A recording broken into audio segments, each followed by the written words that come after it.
بسم اللہ الرحمن الرحیم۔ السلام علیکم ورحمۃ اللہ وبرکاتہ۔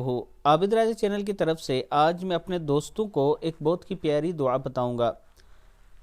مجھے تعجب ہے اس پر جو غم سے آزمایا گیا ہو اور پھر بھی اس آیت سے غفلت کرتا ہو، یعنی جس کو غم ہو وہ یہ آیت ضرور پڑھے۔ بسم اللہ الرحمن الرحیم۔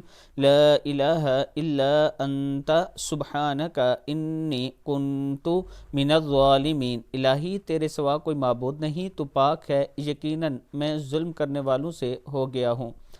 کیا تم نہیں جانتے کہ اس دعا پر اللہ نے کیا جواب دیا؟ اللہ سبحانہ تعالیٰ نے اس کے بعد فرمایا فَاسْتَجَبْنَا لَهُ وَنَجَّيْنَاهُ مِنَ الْغَمِّ وَكَذَلِكَ نُنْجِي الْمُؤْمِنِينَ۔